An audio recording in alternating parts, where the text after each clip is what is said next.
and I'll turn the music up. What's happening, everybody? Welcome to the Stronger, Deeper Marriage Show, where we have real conversations and to help people have stronger marriages. I'm so excited about our guest today, who is Nicole Hicks. Hello, everybody that's watching us. I'm Lucille Reddic, the harmony expert, helping couples create marriages filled with peace, purpose, and passion through intentional communication, emotional connection, and faith centered relationships. And I'm joined by my amazing co host, Patta Hall, who reminds us that strong marriages are built by caring for our minds, bodies, and spirits. Together, we're helping couples build stronger marriages, one real conversation at a time. I love it. I love it. Go ahead, Patta, Yes. introduce yourself. Good morning, everybody. I am Patta Hall, the founder of True Patta Wellness, and I'm all about helping people be the best that they can be, especially in the seasons of our lives. I met Lucille a couple of years ago, and we just instantly bonded because we've both been married approximately 40. Well, she's married 40 years. I'm at 39. So we just initially bonded over that, and we're just very excited about being able to share our experiences and learning from our guest. So excited to Absolutely. be here today. All right, then. So, as I said earlier, today's guest is Nicole Hicks, founder of Faith Over Fear Biblical Life Coaching, a Christ centered coaching practice that helps women move from fear based living into faith filled action. Through coaching, Bible studies, and group experiences, Nicole equips women to apply biblical principles to everyday life, relationships, and spiritual growth. She is also the author of The Heaven Team, a child's guide to love, loss, and heaven. Yeah. Nicole and her husband, Kyle, have been married nearly 15 years and are passionate about building a marriage rooted in faith, intentionality, grace, and choosing each other every day. Nicole, welcome to the Stronger, Deeper Marriage Show. Thank you. Thank you so much for having me. And this podcast is a little different for me because oftentimes I'm asked to come on and just talk about faith centered things. But this is my first podcast where we are exclusively dealing with relationships and marriage. So I'm excited to be here. Oh, that is wonderful. So, we're going to have a very interesting conversation because um, we've all known someone who thought once we get married, and it might have been us, once we get married, they'll change. Yeah. Yeah. So, So let's start there. I love okay. this conversation, and my mind went somewhere else when you first talked about this title, and so Mhm. I was intrigued once you really unpacked it for me. So go ahead, let's talk about that. Yeah. Where did this "don't marry for potential" come from? So absolutely. So first of all, again, thank you to Lucille and Pata for having me on your platform. I'm always humbled and honored when I have the opportunity to speak to other people's communities through their platform. So thank you for that. Just side note, a little bit about me. Faith Over Fear Biblical Life Coaching has been live for about a little over a year now. It was birthed out of a place where I went through a very difficult and dark medical season that took me through all types of highs and lows. But ultimately, God had to work on me so that I could become the coach that is sitting in front of you today. And so, in my work, a lot of times, because I do coach exclusively women, we always talk about relationships. This past February, we talked about what's love got to do with it, the faith edition. And we talked about Ooh. if you run your relationship through God's definition of love that is found in Corinthians, would you still stay? Right. And so I worked with women and we unpacked this is God's definition. Now, does this line up with what you're seeing over here? And if so, if not, are you still going to stay? And one of the things that we talked about is the dangers of dating someone's potential. And you may be saying, what does that even mean? Well, a lot of times what we do is we sign up for what we think the person will become or who they might be and not actually who they are today. And that is not the way to approach it. Yes, people can change, but you cannot change anyone. That's a job for Jesus. I'm going to say that again. You cannot change anyone. That is a job for Jesus. And so when we enter relationships with the thought of 5 years from now, they'll clean up their credit, or they got baby mama drama, and we'll work all that out once we go down the aisle. Or I know they hop from job to job, but when we get married, I'm gonna find them a job. No, no, no. None of that might happen. It may, but it may not. You can't change them. That's a job for Jesus. And so when we are entering relationships, we have to be sure, are you okay if this person, if this is as good as it gets for 20 years, this might be the mountaintop. This might be the pinnacle. Are you okay with that? And that's what you need to enter into a covenant understanding, not what you wish somebody to be.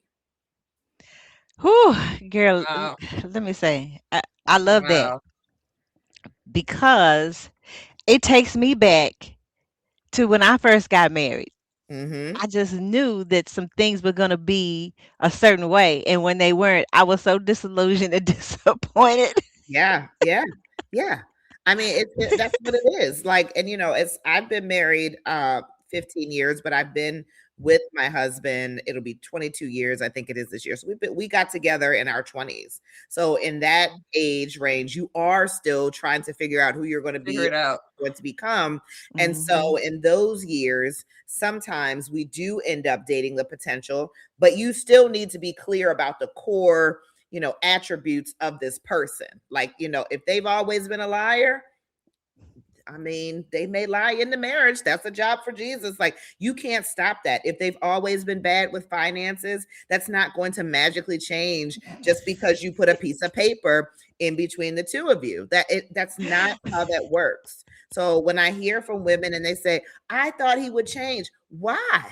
Because a piece of paper was there, because you got on a white dress and he put a tux on. No, these are things that you need to have conversations about before you go down the aisle, or before you decide, I even want to get engaged. What does it serve you to be engaged to a person and spend all this money and have all these things for someone that you knew they were this way before you married them? That's a job for Jesus. That is Nicole, absolutely a job for you know, Jesus. Go ahead, Pat. I really love this topic. Don't marry potential. It's Mhm. really a wellness conversation too. When we ignore the red flags, we're not just making a relationship decision. We're overriding our peace, discernment, and sometimes our body gives us warning signs. Yes. But like you said, oh, I'm having this big wedding. It's going to be fine. It's going to be fine. We have to pay attention to the red flags from the very, very beginning. Absolutely. And sometimes, and look, this might step on some toes, spoiler alert, this may step on some toes, but a lot of times as women, our timeline for our life and God's timeline very rarely line up, right? Hmm. And so when we feel like we are running out of time, when we feel like God has forgotten us, we've watched everybody else get a ring or go down the aisle, we tend to settle. Like, I mean, if we're honest with ourselves, we know that we're signing up for a fairy tale. We know Hmm. that these attributes of this person have always been there, but it's like, well, it's better than me being by myself. No, it's not. No, if it costs you your peace, it's too expensive. So, really, what you need to do is take it to God, ask Him to work on you, work on the person, and to be able to have the right person come into your life, even if it takes 5 years longer than you had in mind. Well, now let me ask you a question. So, do you really think that we're having? Because if I think back, I didn't have that conversation with myself that, oh, I'm just going to settle for this. Do you think people are really women? Do you think they're Yes. having those conversations where they're saying, I'm just going to settle for this? They don't say that, they don't use those words, but ultimately that is what you're doing when you sign up for that. But I do think there are a lot of women that I have heard from that say, I don't want to be alone. I'm Mm. scared to be alone. I don't want to be by myself. I'd rather have 20% of this than 80% of nothing. You know what I mean? Like, it's like sometimes people, especially as we get into a certain age, our biological clock starts to tick. And then people say, well, there's nothing out here anyway. This is as good as it gets. And sometimes we go into a space of, well, they picked me, because a lot of women really want to be chosen. We have a natural desire for us to be chosen. And so when a man chooses you, sometimes you just go with the man just because they chose you, but you don't talk to God about it.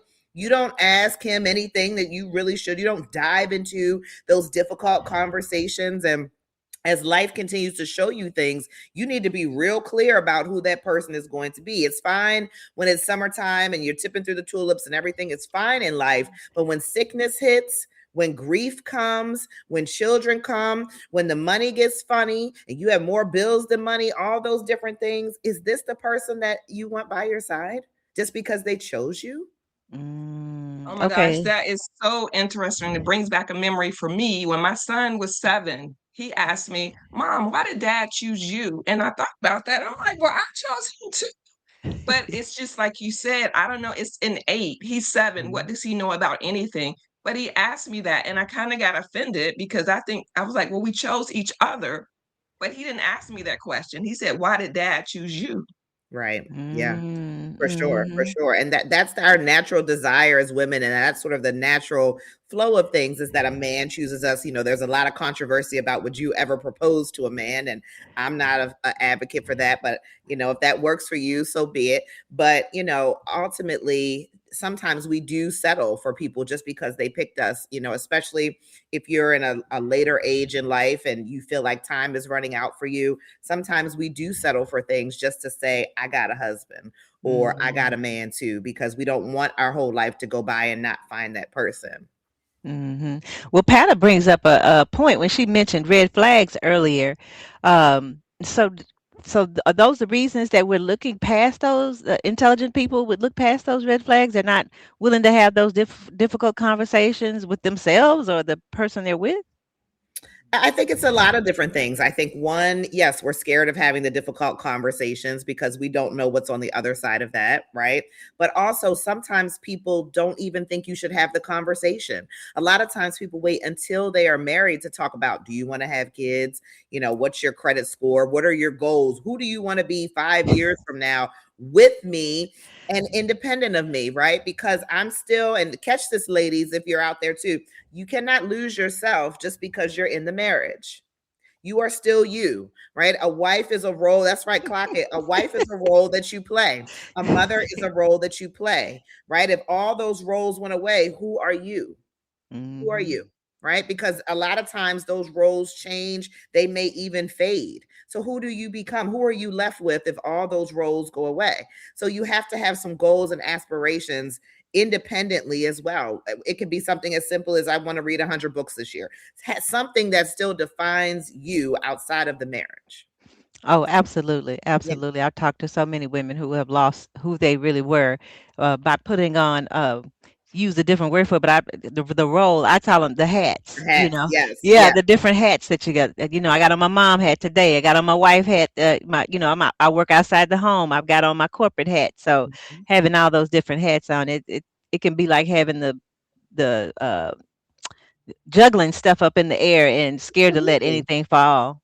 Yeah, And then absolutely. So sometimes they get mixed up too, It's like, what hat am I having on today? What am I doing today? Because we're trying to be so many things to everybody before we're being anything to ourselves. So, like you said, Hmm. Coach Nicole, it's just, what would you tell our audience about like having those hard conversations from the beginning? Because I didn't have those hard conversations from the beginning. It took years and years some to have those conversations. So how do you even have those hard conversations when you're in that, you're in that yay, you're in that groove, you're in that, oh, I love this person. We're perfect. He's my soulmate.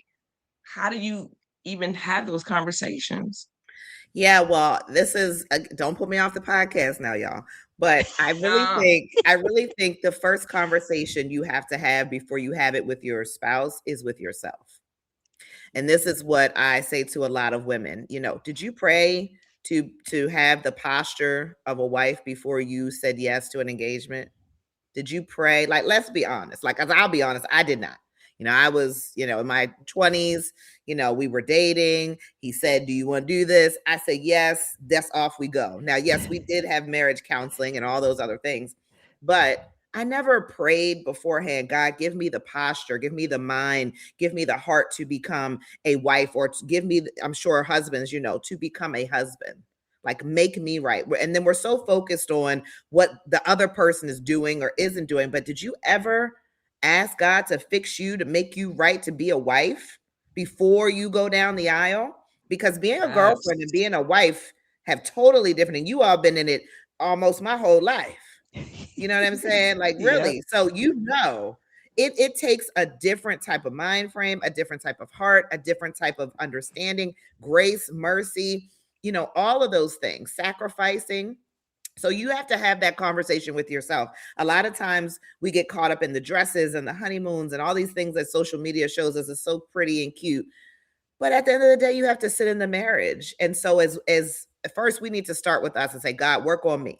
Before we Mhm. go down the aisle, work on me. Make me what you need me to be. Make sure you're reading over what God's definition of love is. It's patient, it's kind, it doesn't keep record of all those things. Are you ready to do that? It never gives up. Like, are you ready for those things? So work on you first. That's where you start. And then when you've got yourself together and God, sends some people your way, that's when you start to have those hard conversations. Sometimes dating is important, not just dating, but how you date. So if every date you are on, you go to the movies, you can't talk. There's Mm. no opportunity for that, or you're doing some type of activity where it might be fun, but you don't get an opportunity to converse. And sometimes you need to make sure when you're dating, especially in an age, when I was dating, cell phones were just kind of becoming, texting was just sort of becoming a thing. And we really didn't have social media that much back then. So now everything is social media, is swiping, it's texting. And so we don't communicate the way we used to, right? And I'm sure you ladies, when you were dating, it was just a landline phone and that was it, right? And you might have had Absolutely. to ask permission to speak to. Remember, guys used to have to call and ask, "Hello, may I speak to so and so?" You know, so that's really, you need to reserve time to have those hard conversations and to ask that person everything about where their mind is and where they desire to be. I love that. And thinking back, we had time because I dated my husband about 2 years before we got married. So we did have time to have a few of those conversations, and I got a chance to really know his heart. Mhm. So that's really what I would say to the audience, along with what you said. It's having that conversation with you. Are you, if I understand you correctly, are you ready to freely give that mercy and that grace when the person is being difficult? Yeah, and I said love keeps no record of wrongs now. So listen, You mean you to tell know, me? Wait a minute. You mean to tell me that 3 days that I wouldn't talk to him, that wasn't the right thing to do? was not the right thing to do. The Bible also tells us, do not let the sun go down on your anger. So receive that as well, right? And look, we're not perfect. Yes, there's been days I didn't feel like speaking to my husband, or I didn't speak, or we may have hung up the phone a little, harder than we normally would. That's a part of life. But if you are really in it the way God is commanding us, if you will, to be in it, then you need to make sure that you can deal with your partner in all seasons. And Mm. that they are ready to deal with you in all seasons. So you could have money this month, and next year or next month you not have money. And your kids, you may aspire to have children, you could have them, but what if they come with special needs? Are you all prepared for that? Or your parents start to pass away, or your caretaker, all these different seasons. Are you going to face life with that person and still be able to keep God's biblical principles of love? Because Yeah, that's the other thing. We don't, these seasons of life are not an excuse for us to not keep God's commandment when it comes to love. You still have to be absolutely. patient. You still have to be kind. You still cannot let the sun go down in your anger. No matter how tired, burnt out, exhausted you may be, God still calls us to keep his principles. So is that Yeah. one you could do that with? Perfect. Mhm. Perfect. And I One of like. the No, go ahead, Patty. Go ahead. I remember. No, I was just saying, like, one of the strategies that I've learned to do, even in anger, in fierce anger, before we go to bed at night, I would say, I'm not ready to have this discussion yet, but good night. Mhm. So you don't go to bed with that so much on you. And that has seemed to work. And then it'll come a time, it might be the next day, it might be the next day. We say good morning. We've gone through those phases of not speaking for 3 days because that's just ridiculous. But I have to learn that, like you just Yeah. said, I'm not ready to talk about this now. Good night. And then a day or two, or, let's have this conversation. Yeah, and that is key because that whole you may not wake up tomorrow is so true. Like I will tell you all, back in December, my mother-in-law passed away. And the crazy thing about this was a lot of crazy things, but the thing about this is when I talk about here today, gone tomorrow, it was a true situation with that. We had spoken to her the night before she passed. She was laughing and joking. Everything was fine. She was on the phone with my daughter. They were telling jokes to each other. She had no health problems. 3 a.m. The next, in the middle of the night, she had a headache, which ended up being a stroke and a brain aneurysm that ruptured and she passed away. She was gone 12 hours later. So when we Wow. talk about the last conversations that we have, especially before we go to bed or we leave the house, the next moment is not promised. Promise. Mm-hmm. Yeah. Somebody had a whole to-do list last night, didn't wake up today to do any of that. So even if there is conflict, you still want to end the day with grace and mercy, just like you said, Pata. It doesn't mean all your feelings might not be resolved. You might still have some residual things, but you want to be clear. Hey, this was not the best day that we had today. I'm still in my feelings a little bit, but I want to let you know I love you, and we're just going to go to bed. Or you have a disagreement, somebody has to leave the house. Listen, I just want you to know I love you and be safe. We'll talk about it later. But tomorrow really is not promised. So you need to be Mm-hmm. real clear about all of these conversations. You want to close them with intention, especially when you all separate. I love that. Perfect. Y'all know Yes. I'm really Yes. only about 73% Christian. I'm working on that. So y'all pray for me. Uh I'm so right behind you. Right You behind are you. you are on the south side of heaven. That's what you said. You on the south side of heaven. That's where you gonna be when we get up there. cuz We I'm still working. going We working. I'm still learning how to have these conversations after even 41 years y'all of marriage. So, but I'm taking what Yes. y'all said. I'm writing it down. That's how I'm going to be able to go to bed without anger, because I didn't have the language for this until we having this conversation today, because I would have still like, because when I'm mad. Yeah. But you have But to remember, and if you need conviction behind it, like how many times do you think God gets upset with us? oh yeah. Right? Hmm. And so Right. he still forgives us every day. That's what that grace and mercy is for. So if God can forgive us for all the things that we do that disappoint him and probably make him angry, we know he's a jealous God as well, and he has to compete with all these other things in our lives, and he still forgives us and gives us grace and mercy. Then if our heart posture is that of Christ, then we have to do the same. That's how we model it. Okay. All right. Perfect. I love Perfect. that. I love that. So, along with this, we're talking about, not marrying for potential, really um, being clear, or I guess going in with your eyes open about the person you are really signing up to do life with. Mm-hmm. But what are a few warning signs that people should not ignore? I Woo! wonder if you have any of those. How much time do we have? No, I don't.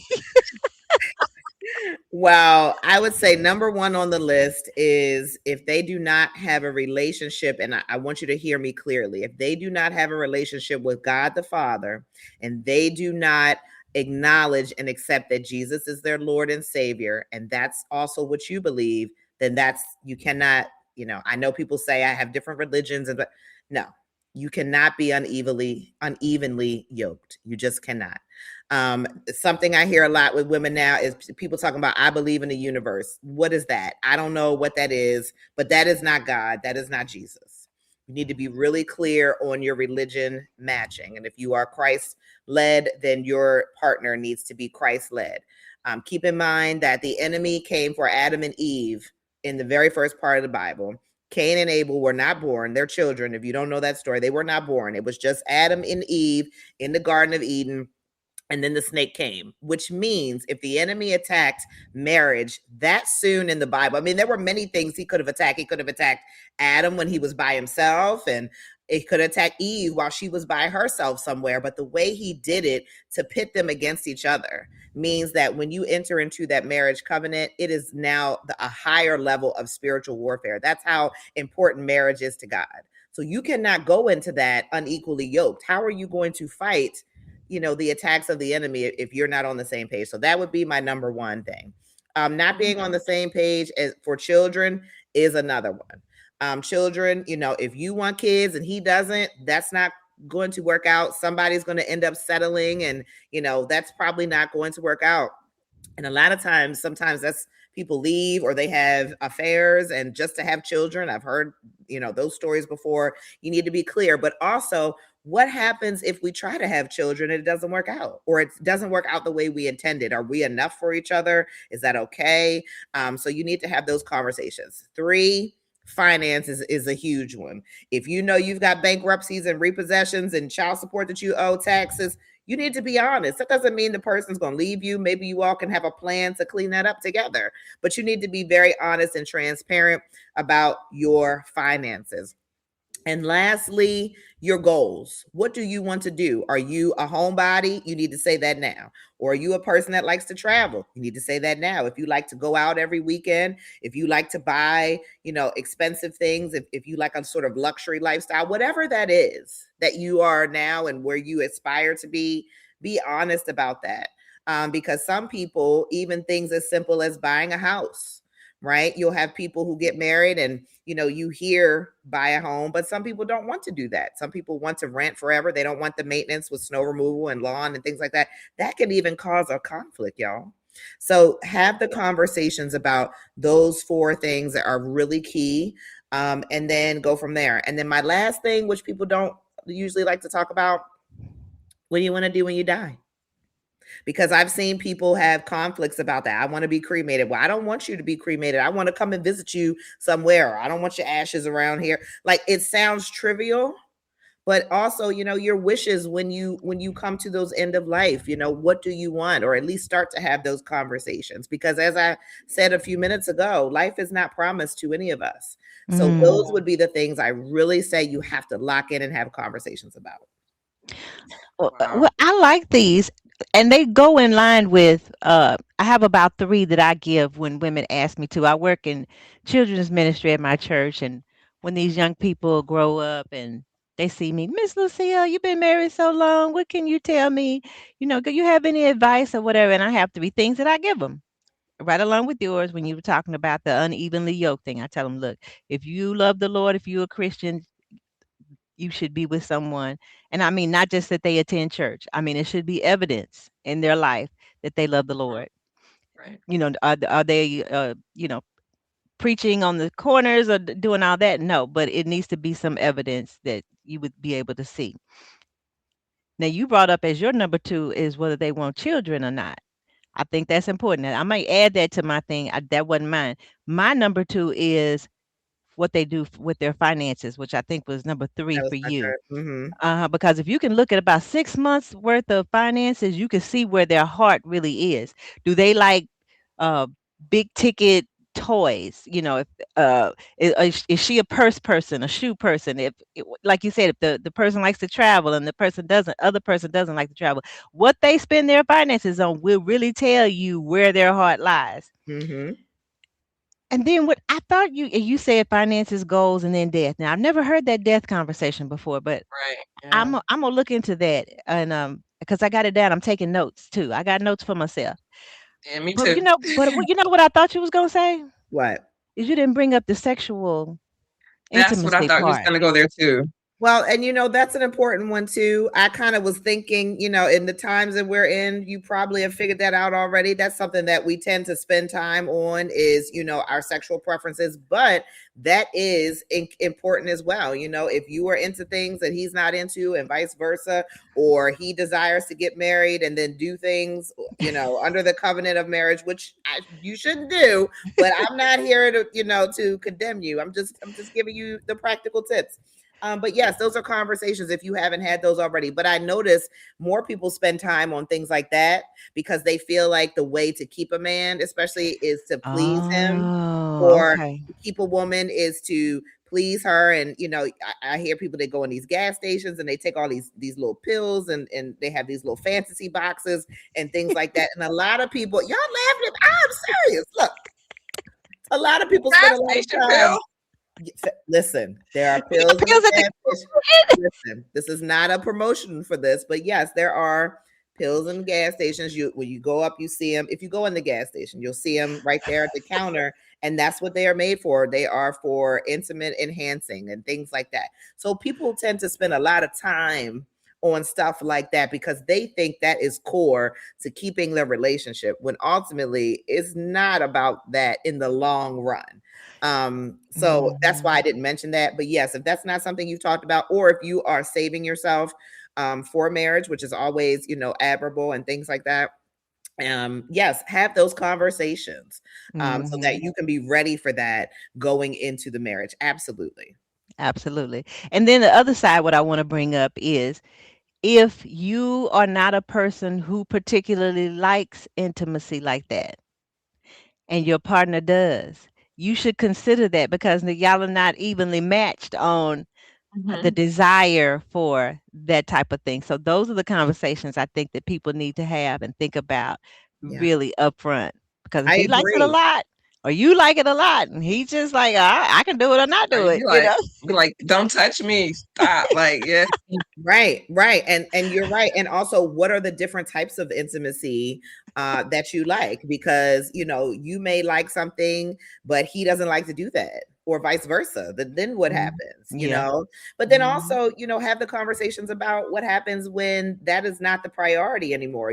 Kids come, Mhm. and then you could have health challenges where that's just Mhm. not really on the agenda anymore. And what does that mean? You still have to find ways to maintain your intimacy, whether that's, cuddling or snuggling or whatever that looks like for you. But that's why I say you have to be ready for this person in all seasons of life, not when it's just everything is fine and happy, but all seasons All of seasons of life. Can you say Absolutely. that one more time? Because that really needs to be stressed. All seasons. all All seasons. seasons, Seasons. all seasons of life.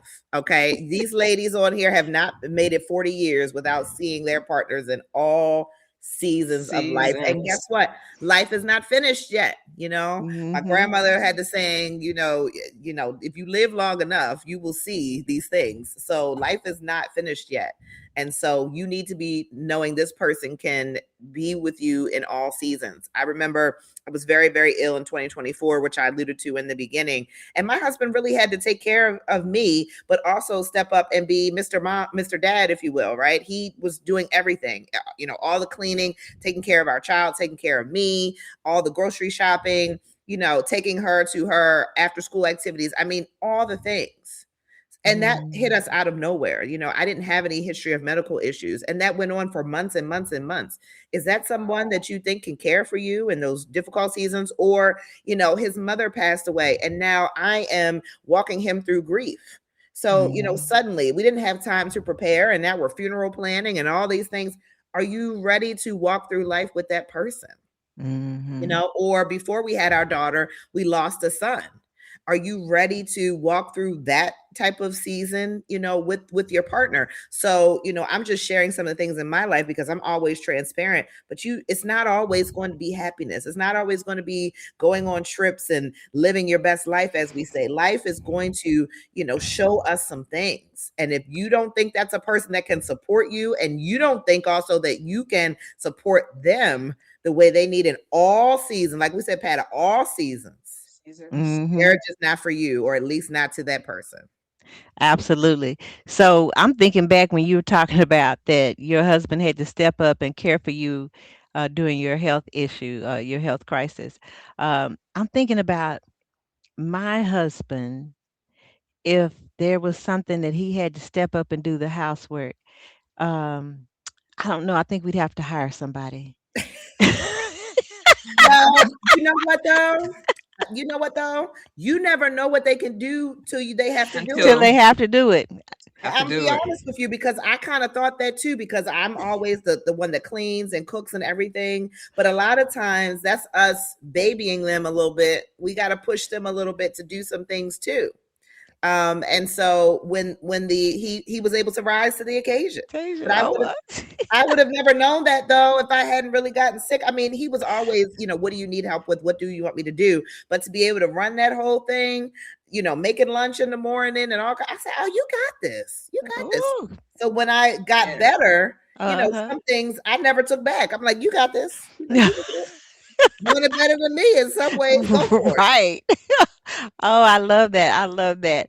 But But it like you was said, it's all in building that foundation from the beginning. When you ask those hard questions, you're actually building the foundations that will sustain you through those various seasons of life. I had an illness too, and my husband has always been the better cook, the better cleaner. He's good with the kids from day one, so that's never been an issue. We can do that probably still better than me. But anyway, Yeah, like you said, when you ask those hard questions, it just prepares you because we don't know what's around the corner. We just don't know.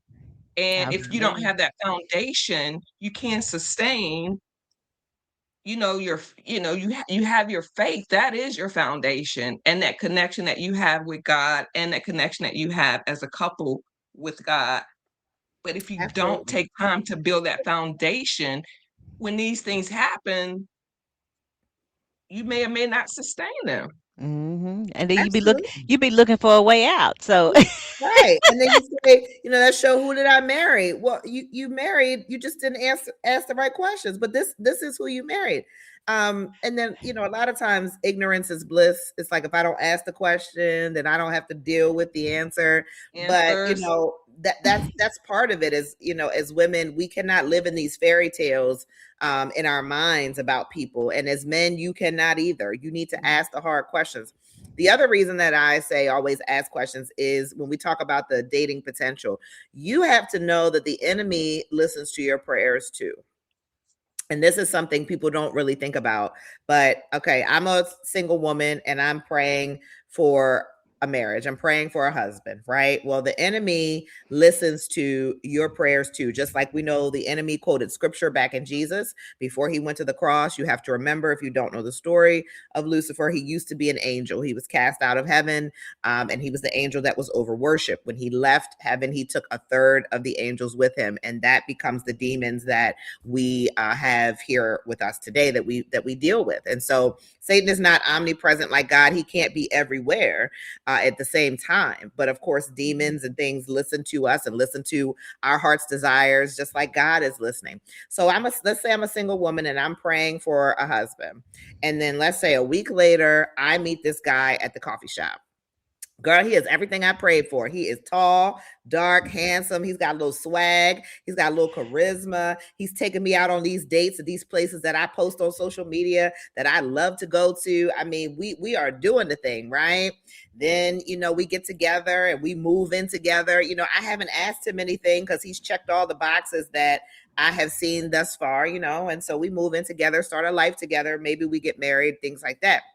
But then you find out, a year from now that, when you want to buy your house, he can't get it with you because he's already had, 2 foreclosures.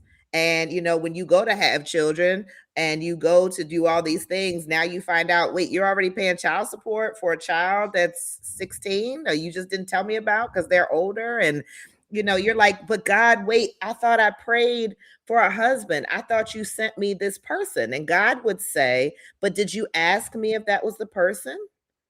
Because Mhm. that's how we end up dating and going in cycles with the wrong people, because the enemy listens to you as well. The enemy will send people to you trying to get to convince you that this is the right person. But remember, the enemy comes to kill, steal, and destroy. So if any mhm. of those things begin to start happening in your relationship, it was not sent by God. This is also how we end up in things like jobs that are the same wrong jobs for us. You get a job and it seems like it's great, but now the hours are too much. They're short staffed. The people don't like you. The supervisor's out to get you. And you're like, how do I keep getting these jobs? Because the enemy also listens to your heart's desire and he will flirt with you with potential and with all these things that look like they are God sent, but they are not. So you always Mhm. have to say and be really intentional. God, is this person sent from you? Was this job sent from you? Was this opportunity, did it come from you? Because God will show up and he will answer and he will make it clear. And if he don't tell you yes, you need to swipe the other way and keep it moving. Mm. But that is something people forget about. The enemy is not, he's playing in our love lives, he's playing in our jobs, he's playing in all aspects of our lives. So he doesn't want you to get to that happy place. Exactly. He's like, no, Exactly. it's all spiritual, and he will do things like that to play in your relationships. I know years ago I was talking to a friend of mine, and she was praying for her husband and everything, and this guy that came on the scene, and she was spending some time with him to get to know him and everything. And I told her, I said, look, sometimes Satan send the wrong one right before God send the right one, and right after she got him out of the space, then God sent the right one into the space. So that is so true about what you said, that Satan comes to steal, kill, and destroy. I'm gonna ask you another question in a bit, but I want to back up to something you said too when you were talking about your list here of conversations and red flags to not look over. Uh, and this might be just for me, but for the people who's out there, because I know there's some other people out there like me. Like my, I'm not I'm not talking about my husband with something he don't know. I did a whole TED talk about don't focus on the socks. My husband is messy. Yeah, yeah, yeah. He not trying to be. He is just that is not on his mind. He be moving so fast. I mean, he just leave devastation in his wake. The kitchen just he's a wonderful cook, but that kitchen be messed up when he get finished. It look like, well, how did you put flour way over here? Woo. How did you drop this? But this is the thing when the young people ask me, and I tell them, to not be unequally yoked and to look at the finances. My number three is I tell them, look, if you're a neat person and that person is not neat, now this don't have to be a deal breaker. I say, but you need to know going in. So that's that acceptance piece that you were talking about, Yeah. accepting the person and really going in with not the fairy tale, but your Mhm. eyes wide open. Because look, yes, my husband is messy. Does it get on my nerves? Yes, it does. Do I love him in spite of it? I do. Absolutely. Yeah, yeah, and that listen, those are all important things to talk about. Like if you're a neat freak, you gotta call that out and say, hey, I like a certain, because some people are you like this, Lucille, where you have to have order and things have to be placed a certain way. Is that how you are? I am, yeah. Every place has a home, and I like for things to be in their place. I'm Yeah, not I'm not the neat free place person, but okay. I do like structure and order. Don't leave Organization. don't Yeah, leave your shoes in here. Take them with you when you go to the bedroom. yeah. That So was a big point of contention with me and my husband when we were younger because I was messy. Just take your clothes off, pile of clothes here. Oh, I'll put them up. I was so messy, and he would just he would lose his mind. Like, just hang this stuff up. What do you? yeah, That what was are a you doing? really big. We knocked heads. I'm like, I'll get to it. What's the big deal? Why are you tripping? Like, it's just clothes. Oh, I'm doing this. He's just like, no. When you take it off, hang it up. Hang it up. Yeah. So that was So I'm gonna tell definitely you, this is not. Don't do this. But this is what my husband was messy. He's gotten a lot better now. But his thing would he would never hang the towel up. So every time he would get dressed and he would get out the shower and just like set the towel over here somewhere. And by the time I would get home and see the towel, it would be all like not fresh. So I would just start putting all the towels in the laundry basket. Till finally it was no towels, and he was like, "What am I gonna dry off with? I don't know because the towels are not clean." I don't know. I guess you'll need to air dry. Go sit by the fan. After a few weeks of that, he started hanging his towel up. Another one he doesn't like to do is, and these are things he knows too, Lucille. Put the top on the toothpaste. So then I started buying the toothpaste one that the flat. All you gotta do is clip the little flap. Just But they flatten it. still don't do it. Still don't do Does it. he You do know what it? I do? Throw the toothpaste away. Throw it away. And I would just keep my own toothpaste so that I wouldn't tell him I had my own toothpaste. Again, don't try this at home. These are just things that I No, ladies, we are giving them real tips for how yeah, to last yes, yeah. 41 yes, years because I yes. have my own toothpaste too. Right. Look, And then I, suddenly he said, "No, I have any Me too. toothpaste." I said, "Well, you kept leaving it open. It would get, disgusting. I had to throw it away." So now he closes up the toothpaste and we have a shared toothpaste tube. But it took us a little while to get there. So, no, we do not. We have not made it there. I have my oh toothpaste on my side of the bathroom, and I'm telling you, you can still be married 41 man. years Yes. and have your own toothpaste over here, Right. and he can have Yes, his own over here that he's letting get yes. dry and crusty and everything. Yeah.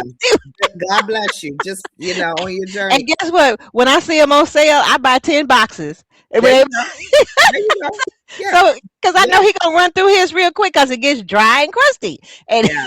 Yeah. There you go. Now Oh I will gosh. tell you what, we do have separate comforters. We have separate now we sleep in the same bed, but we have separate comforters because he said that I always take the covers and the comforters, and he's always cold. But then if I have a hot flash in the night, then I don't want the comforter and I just throw everything, whatever. So we have like a shared comforter, but then he has his own too, because that way he says he knows he's warm all night. Now, sometimes you have to do things like that too in different seasons. We didn't start that way, Absolutely, but yes. as things change and your bodies change and what's comfortable, you have to continue to have those conversations too. So I think, Lucille, even when we're talking about the conversations before marriage, you have got to keep communicating, because Conversations going.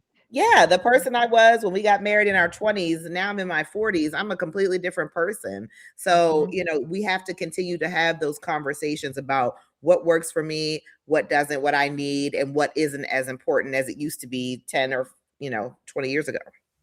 Oh, absolutely. I love what you're saying. Those are some important lessons to learn before marriage and after marriage, because you still gotta, like you said earlier, and Pat emphasized it, the seasons, all of the seasons of marriage, because you're constantly changing. And it might be because when I went back to college, now I was 50 years old. I waited till my youngest daughter graduated college and I went back to college. And so now I'm in college and our work schedules are off. So I have a separate bedroom Okay. because he was working at night, I was working in the daytime, and we needed to have that separateness for peace and everything. And some people might will say, well, oh, that's just got to be terrible. No, we love it. Right. Go to sleep. Right. Sleep. Because who will you all be if you're just trying to subscribe to this? We have to share the bed, but we're exhausted. We're sleep deprived. Now We're we're biting sleeping each in the other's morning. heads. Uh-huh. Absolutely. Like, that's not going to work. You have to do what is best for you. You have to do that. Absolutely. And it doesn't have to look like anybody else's marriage. You make your marriage what it needs to be for you. And we go visit each other in the separate bedrooms. So Yeah. it makes it Right. so much fun. Yeah, because guess what? It doesn't say in the Bible you have to have the same toothpaste or you The have to have same the same bed. bed. It doesn't say that. That's not part of God's definition. So whatever you need to do that works for you, that's what you need to do. And when we talk about having those conversations throughout marriage, you have to be clear who you are becoming too, because you Mhm. cannot expect your partner to meet your needs and to meet your wants, but you don't really know what they are yourself and can't communicate Right. them. So sometimes you have to sit with yourself and have some self-reflection, say, who am I becoming? Who am I Mhm. now that I wasn't 5 years ago? Or what is this season, what is important to me in this season? And also have your partner do that, and that's where you share those things. Absolutely, absolutely. Absolutely. The Um, conversations, I would say this, the hard conversations continue. Yeah. yeah, They Yeah. never stop. they never stop. They never Yeah. stop. Getting married is the easy part. Staying married is the challenge. Is the challenge. Yes, is the challenge. Absolutely. So Yes. I'd love to switch this conversation from because we talked about preparing for marriage. Now we're kind of moving into the thriving for marriage. So you wrote something in I can't remember whether I saw it in your bio or anything, but your spouse is not your audience; they're your partner. Do you remember writing that? I do. I said this is powerful. Tell us about a little bit more about what that means. So I think that you have to remember that, we talk about life as sort of a display that you're on, right? And if you're on display every day, whether it's as a mom, as a wife, if it's a career person, your partner is with you and is partnering with you in this display. But if you're putting on a show, if you will, right, it shouldn't be for your partner. They should be involved in that with you. They're not your audience in that way, so to speak. And so sometimes we wear masks. right? Like almost like we're in a play and we're not really honest with our partner about who we are.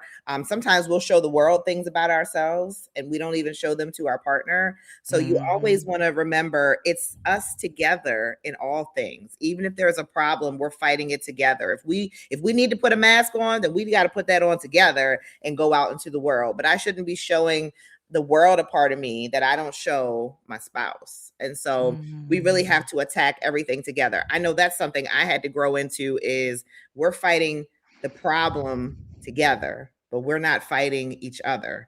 If I can show this part of me to other people and be vulnerable with other people outside the home, if they're my audience there, then I should be able to show you that same part of me in the house as well. So it really just goes back to, showing yourself and being vulnerable and realizing that Mhm. you really are a team. When the Bible says you become as one, if something bad happens, you're fighting that together, but you're not fighting each other.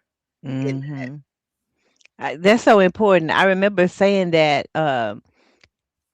we're getting people to understand that you're on the same team. Yeah. What happens to me happens to my partner. What happens to my partner happens to me. We're on the same team. So why are we fighting? I Why want some, are we sometimes I fighting? wanted to fight for, I want to be right about this.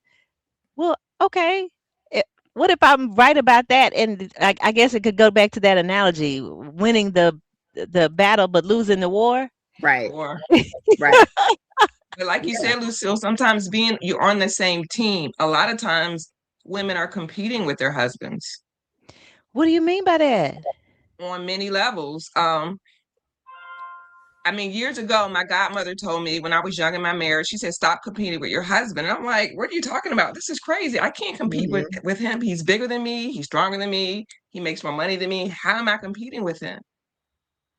She Yeah. said, "I'm gonna teach you biblically about a wife." Hmm. Hmm. And she would mean let him lead if he's respecting you, respecting her household, doing what's right for you and the family.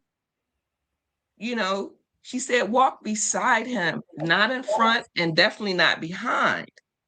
Correct. But walk, Mhm. And walk that's hard. beside him. Don't try to up him or anything. If you're Mhm. smarter than him, it's just Yeah. you are a team. You are walking together. That's Mhm. And right. That's it right. took me years to learn that because in my mind, I'm competing with him. But she saw this in me, and it took me years to be like, wow, Yeah, and it's Mhm. for women that, especially if you've been in a season of singleness for a long time, and you have that I can do bad all by myself, or I don't need a man, I want a man mentality, and you're used to doing everything. When you finally do get into a relationship, a lot of times we bring that masculine energy into the relationship, and it may be, unintentional, but it's always like a pocket check or a check of, I'm independent, I'm this strong independent woman too, and it may not even be something you're conscious about, like you said, Pastor, but other people can notice it. just And so notice it. And yes, as wives, we are called to submit. That does not mean that you don't have a voice or you don't have a say, but you do let the husband have his rightful place to lead and to lead your household. Which also, if you don't have a man that can lead and you're not a woman that can submit, neither of you are ready for marriage. Mm. I love that that's part. it right there. And that's something that I had to learn because, it's like, he ain't, no, no, what are you talking about? He ain't telling me what to do. And, going through all that, but really learning and reading and studying the Bible and Mhm. understanding that relationship, that covenant Yes. between you and your husband. You're saying more than I do, you Yes. know, Mhm. and Yes. that's a process. You don't know Yes. that overnight. It's just a process, but you have to create that foundation and continue to work building on that foundation, which is the process. So I love what you're saying about being intentional. Yes. That's Mhm. You huge gotta because a be. lot of times, sometimes, and we shrink to fit, we shrink ourselves Yeah. Yeah. and Yeah. we be in that relationship. Yeah. Well, I'm gonna be vulnerable, y'all. I was that independent person, and I would say, Early in our marriage, now y'all pray for me.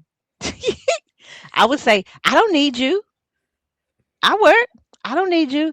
But when I look back at that and I cringe, and I don't know what brought it to mind that that is something that as a woman, and I've heard it on a couple of different podcasts with people saying, now, I don't need no man. Yeah, you're not gonna die. None of us are gonna die if we don't have a man. But why would you say that? Right. Why would you say that? Exactly. Why would you say that? Or why is that the stance that you feel like you want to take? Why is Yeah, that what you feel like you want to say? You're and how does absolutely that make him feel? Men are right. ego driven. By the Right. most part, I know I'm generalizing, but by the most part, men are ego driven. And if you sit up there saying, "I don't need you," well, then he's thinking, "Well, what am I here for?" A man needs to feel needed. He does. Yes. He But I needs to have he has a place in your life. typically when I see that, because I think it's a cultural thing, and this is something that we talk about a little bit in with other coaches, but in other cultures that are not African American, we don't see that, we don't hear that as much from women. I Mm, actually, they don't sort of have that mentality to think, well, I don't need a man and I got my own money. All of us probably were told, you keep a little piece of money on the side in case something goes wrong. They're not raised that Yes. way. Yes. mhm. Like, they're Yes. not raised to have the Yes. backup plan. Like, the man is the plan, point blank, period. They don't plan for disaster or feel like they have to assert themselves in any kind of way. But as African American women, a lot of times that's how we were raised, or what has been in our culture, because of a lot of Mhm. our relationships and how they have happened, right? Or the Mhm. failing of, or we know, Uncle Joe, he had a family on this side and family on that side. And I'm not saying that doesn't happen in other cultures, it absolutely does. But Yeah. it's almost like that institutionalized sort of trauma that we have from relationships is passed down to our women generationally. And so it's always like, you got to have a little piece of money, you got to tell them you don't need them, you can leave and we can come get your stuff today. But that's really not how it is. If I'm really trusting God with this person, obviously things can happen. But if I'm trusting God with this person and I say I'm gonna be all in and I'm gonna do all these things the Bible says, then there can't be room for that part. It can't be room for Mhm. that. I can do it myself and I don't really need you. I'm in this because I want to be, and I got this over here. If you don't want to be with me, I can take care. We have to let that go. That's pride. And we have to let Mhm. that go. We have to really Mm-hmm. submit and say, I'm in it for the long Mm-hmm. haul, and I'm committed to it, and we're going to do this thing together. Is not even an I anymore. There's no I in team anyway. Right. Yes. Exactly. Exactly. So I know we're getting close to our time here. Pata, I know you wanted to add your perspective on the health and wellness part of it. So do you want to go ahead and transition to Sure. that? Sure. So my wellness minute for this episode is like, here we go. So Okay. today's conversation is such a powerful reminder that strong marriages are not built on fantasy. They're built on truth, faith, commitment, and daily choices. And from a wellness perspective, I hope everyone remembers this. Your health, physically, emotionally, and spiritually, affects every relationship you have, especially your marriage. When we care for ourselves, we show up with more patience, more clarity, more compassion, and more capacity to love well. And when life gets hard, those healthy habits help us, they give us something to stand steady on. So this week, I encourage couples to check in with each other, not just with how was your day, but with how is your heart? How is your body? How is your spirit? And how can I support you better? Because caring for the whole person helps build a stronger, deeper marriage. I love it. I love it. And Yes. if my husband was here, I would ask him. He's in the yard right now working though, but he has this alarm clock that goes off on his phone every day at 11 a.m. and it just says wife check. And no matter what he's doing at 11 a.m., he checks on me. Now, I could be working, he'll send me a text message. He could be working, he'll send me a text message, or he'll call me, or if we're together, he'll say, "Oh, wife check." And so that's his little intentional time every 15 at 11 o'clock for 15 minutes to just check on me and see how I'm doing. And then what I typically do is at the end of the day, before we're getting ready to go to bed after dinner, I'll say, is there anything that you want me to know today that you didn't share with me already? It could be anything. It could be something you saw on TV, or it could be I had a really bad day at work, or you hurt my feelings earlier. But I want to give him that space to tell me whatever it is. That space is dedicated for him, and he dedicates space for me. And so when we talk about intentionality, a lot of times we say, "Oh, we're so busy, we can't do these things." No, if you want to, you will. You If you will. want to, you will. You You will. will. You make space Mhm. for everything else that's important to you. If it's important to you, be intentional, make space to check in on your partner, and make space to check in on yourself. Especially as Mhm. women, we talked about the roles and the hats that we play. Sometimes we're wearing 3, 4 hats at a time. Make time to check in on yourself. How are you doing? And make sure you can convey if you need help, if you're struggling, if you feel like you're falling into a dark place, that sometimes you can, when we're wearing so many things, that you can get the help you need from your partner or others as well. I love that. And I love that you are using technology to be intentional about that, because we have technology. We could use it for a number of things. And that's something somebody might not would think of, is to just set a reminder in their phone to check on their partner. Mhm. Because I mean, who doesn't want to receive a text or I something, was just about to say that's just like a wonderful, like, yeah. yeah, just send a little Yeah, text. My it's husband, simple. It's and I simple. know my husband is going to call me. We have a farm. He's gonna call me on his way home from the farm and ask me, "Do you need anything from the store?" I know when I see that call come through, I know exactly what it is. I'll even wait. I'll be like, "You know what? I'm cooking. I need something. I can get Donnie to get it when he's on his Yep. way from the store." Yep. But that's being intentional, setting up those patterns that kind of make you reliable and being steady about things and stuff like that. Something else I want to say about using technology, or even a calendar or whatever. Um, but putting time for like a date night. Say, for instance, you have kids or something like that, or you have other responsibilities. Maybe you're a caregiver or something like that. You don't want to let those responsibilities take you away from that togetherness time that you and your partner need to be having. So I advocate for people putting it on the calendar. If it's every Mhm. Friday, every other Yeah. Friday, whatever it is, and intimacy. If because some of the seasons in our life have been busy, Yes. and we didn't want that to get away from us, and so we put it on the calendar. Now, I know some people may say, "Well, that don't leave nothing for spontaneous." It's fun. Yeah. It's it don't it may not leave moments for spontaneous, but guess what it does do? It let me be in my mind, be ready, Right. and help me pray to get myself in that space. Because Absolutely. sometimes you be busy, and I'm just gonna speak as a woman. Yes. Yeah. That's the last to do that I Yeah, want I'm to on mine. do. Right. You Right. know what? Exactly. I'm ready to go to sleep. Right. To But And I that sleep. you're pouring into me, because that is something, these are things that we're still working on, because we both work full time. We have an 8-year-old. I'm an entrepreneur as well. And so, and then life is just busy, right? There's just yeah, so many things going on. And so we're trying to honor, at least a date night or two a month. But we schedule them. So like, it's the same way I'm scheduling doctor's appointments and things like that. I'm like, okay, that well, part. and so I That's know what I'm saying. Yep. some people We say, well, put I don't everything else on have. the calendar. Right. Some people say, well, I don't have a sitter. Okay. Well, see if you can find one, or maybe do something where, your child can go to one portion and you guys can go to another portion, even if it's a park and they play on the playground and you can keep an eye on them, but you guys sit and talk for 20 or 30 minutes, but something, and get out of the house. Now, this is the one I had to learn: get out of the house. The date night cannot always be in the house. You cannot just be Can't be in watching a the house. movie. Get out the house. You need to be outside, do something fun, be in the fresh air, be social, but get out of the house. When you're in the house, a lot of times you're going to fall asleep. You're going to just get on your phone and scroll. Somebody else is going Mhm. to call you. Get out of the house and make time for you all. And yes, even with the intimacy, we have had to schedule that. There is no shame in that. We have done Mhm. that. Sometimes we still have to do that.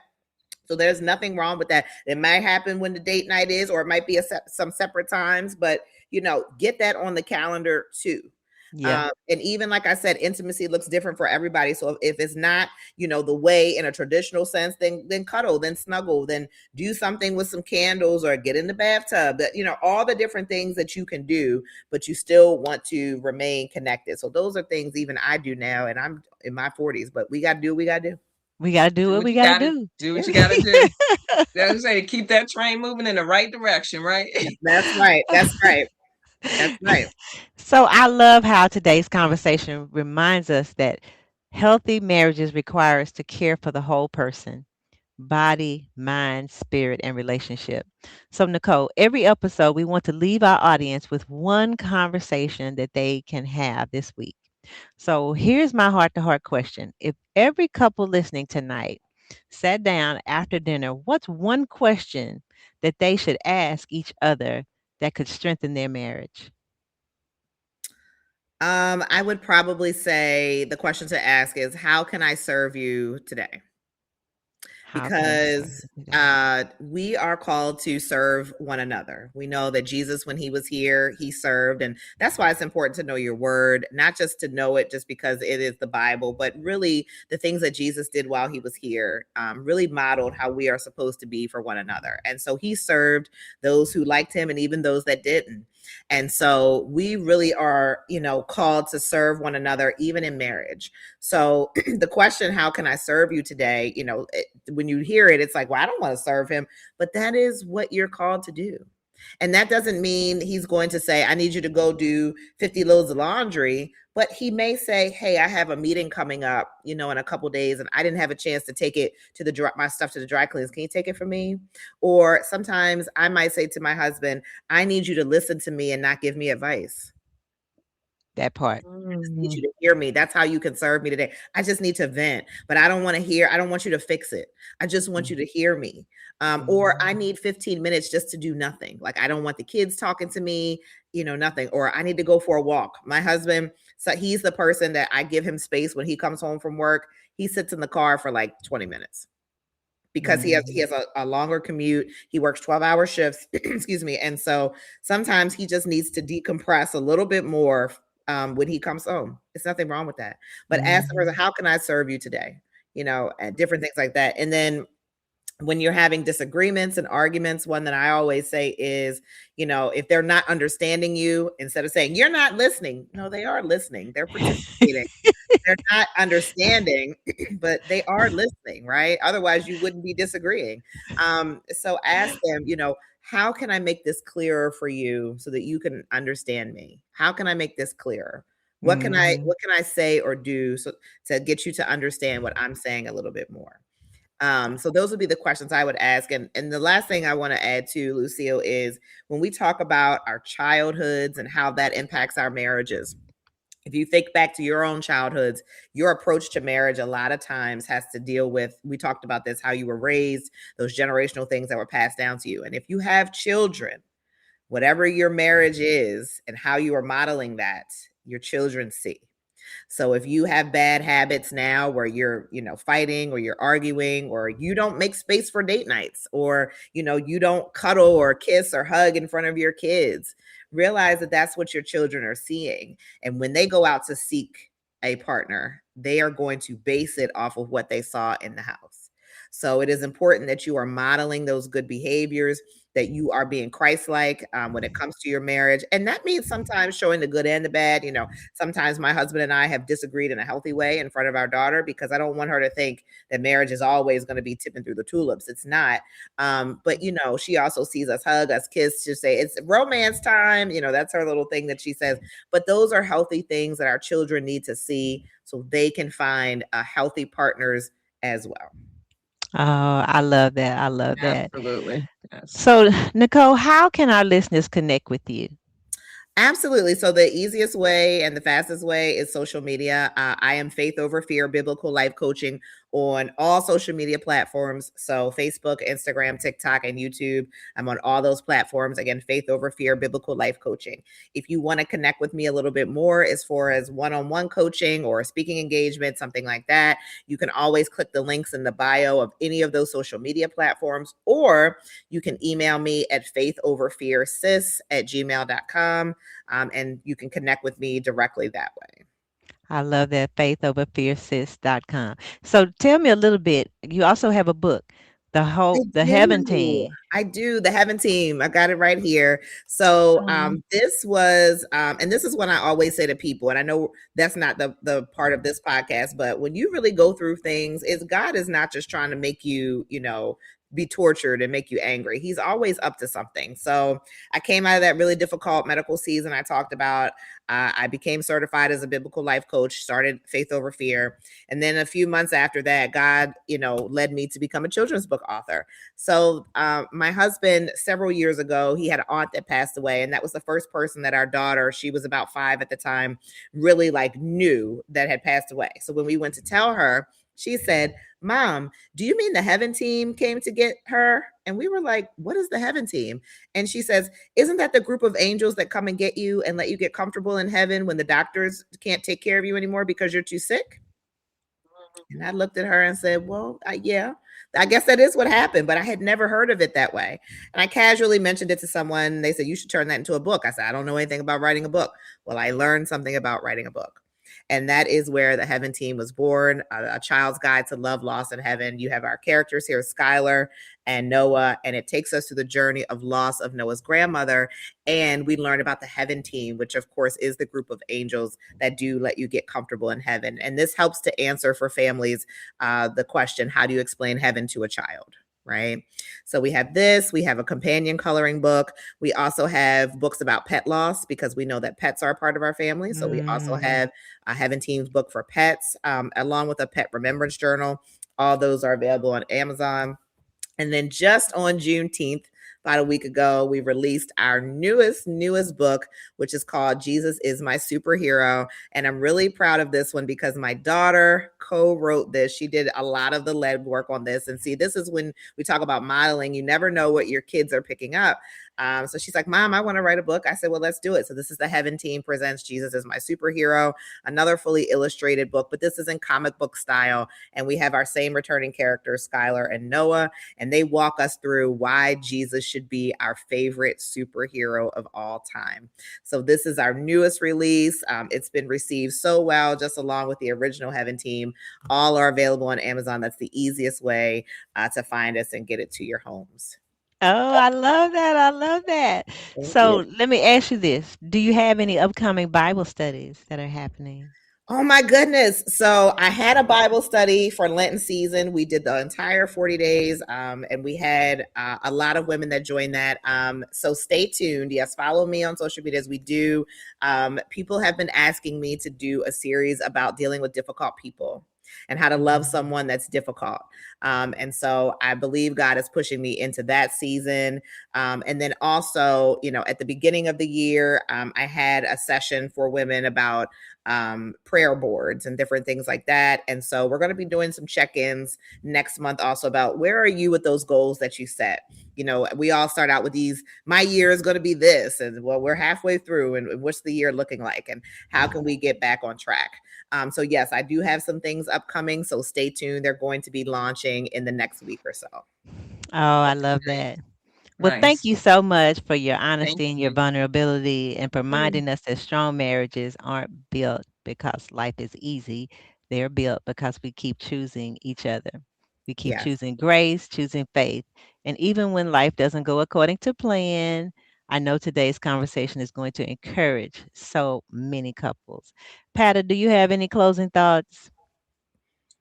Just thank you so much, Nicole. This was just, I learned so much, and that's one thing I want to stress. No matter how long you've been married, you can still grow. As Yes. long as you have breath in your body, there's always room for growth. And I've definitely learned a lot.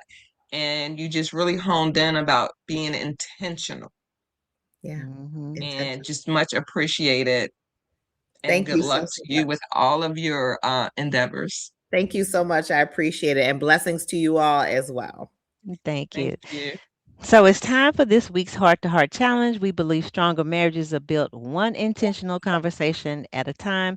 So this week, I encourage you to set aside just 10 uninterrupted minutes with your spouse and ask this question: how can I pray for you this week? Mm.